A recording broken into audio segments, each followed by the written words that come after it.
The strategies I use that help me to learn is on my own is using sites like NZQA or our Wellington College MyCol page, and using things like exemplars.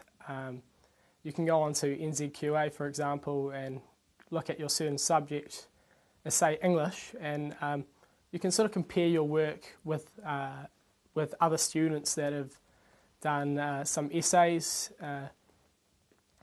You can do this with your teacher or by yourself, and you can see what they've done well or haven't done so well, and you can sort of compare yours to their piece of work.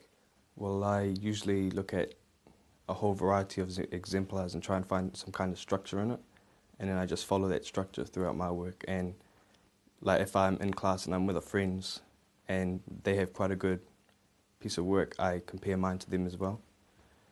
Yeah, and just see where I'm at.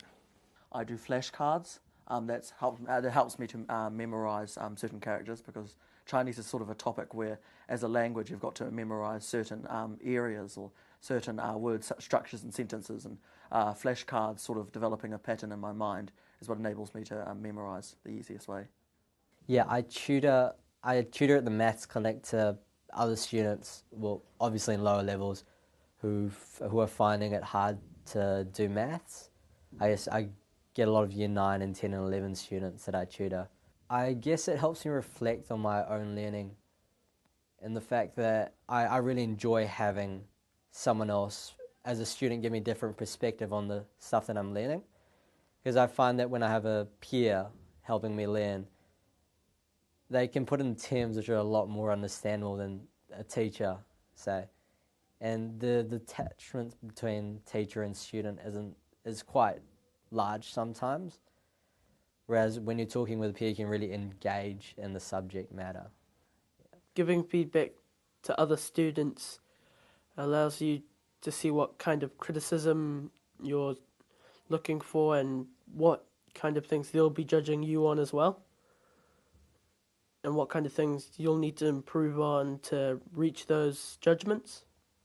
Other students may have different ways of understanding things, so they could more easily explain it to you than the teacher, because it's more one-on-one, it's more, they know slightly more about you and how you might think.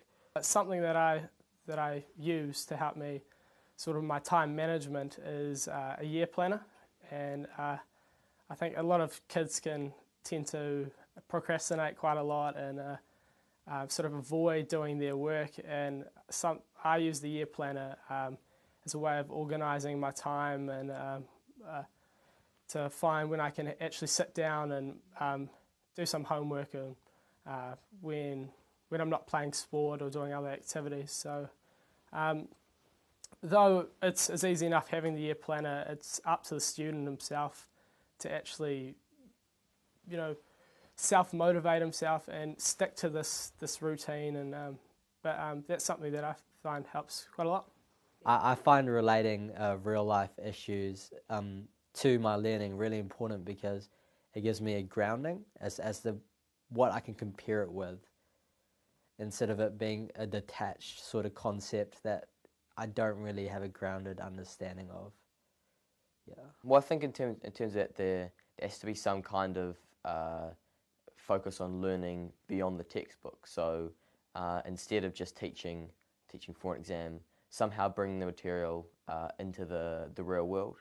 And I think it extends a little bit beyond the simple, when am I ever going to use this skill in the real world? It's more improving the learning by making it more relevant, setting it in a context that makes it relevant to the student. So for instance, in history, mentioning how historical events have some kind of meaning or effect on something that's happening in the present, or in economics, relating the theory that you're learning to actual happenings in the markets or something like that.